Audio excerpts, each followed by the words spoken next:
जब दुश्मन परमाणु से लैस हो तो सिर्फ हथियारों से नहीं, सोच से लड़ाई लड़ी जाती है। सीडीएस ने गोरखपुर में कहा, देश के लिए विचारधारा उतनी ही ज़रूरी है जितना शरीर के लिए खून। ये कोई सामान्य बात नहीं थी। सीमा पर चीन की हरकतें बढ़ रही हैं, लेकिन भारत अब सिर्फ जवाब नहीं देता, अब भारत चुनौती देता है। ये लड़ाई बंदूकों की नहीं, सोच और संकल्प की है।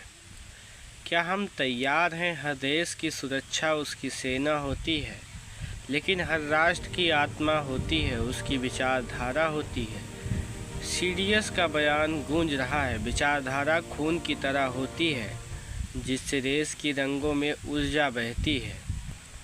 चीन से सीमा विवाद हो गया है। वैश्विक दबाव भारत को अगर मजबूत रहना है तो सिर्फ हथियार नहीं, हिम्मत और सोच चाहिए, जो कि एक नई सोच होनी चाहिए।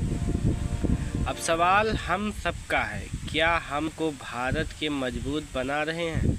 लद्दाख की बर्फ़ हो या अरुणाचल की घाटियाँ, भारत की सीमाओं पर खामोशी नहीं, सतर्कता चाहिए। सीडीएस ने जब कहा विचारधारा उतनी ही ज़रूरी है जितना शरीर के लिए खून, तो उन्होंने सिर्फ एक लाइन नहीं, पूरा भविष्य समझा दिया है। क्योंकि दुश्मन अब सिर्फ बंदूक लेकर नहीं आता है, वो विचारों से तोड़ने आता है। और अगर हम बटे रहेंगे तो वो बिना गोली चलाए जीत जाएगा। अब समय है कि विचारों से एकजुट होने का, ताकि सीमा पर कोई झुके नहीं।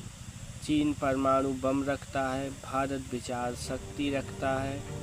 सीडीएस ने गोरखपुर में जो कहा है वो हमारी असली रणनीति है। विचारधारा हमारे खून की तरह है। सीमाओं पर सैनिक खड़े हैं, लेकिन देश के लिए हम सब भी एक विचार के सैनिक हैं। अगर हम अंदर से मजबूत हैं तो बाहर कोई ताकत हमें तोड़ नहीं सकती। भारत की असली उसकी सोच है, और यही सोच दुश्मन की सबसे बड़ी हार है। ये सिर्फ एक भाषण नहीं था, ये नई पीढ़ी के लिए एक संदेश था। सीडीएस ने कहा, देश की विचारधारा खून की तरह है, क्योंकि जब सोच कमज़ोर हो जाए तो सेना भी अकेली पड़ जाती है।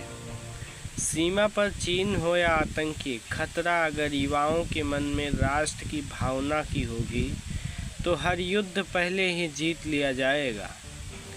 अब वक्त है सोचने का नहीं, खड़े होने का, देश के लिए जीने और सोचने का, इंस्टाग्राम नहीं चलाने का, क्योंकि देश सिर्फ ज़मीन नहीं, एक विचार है।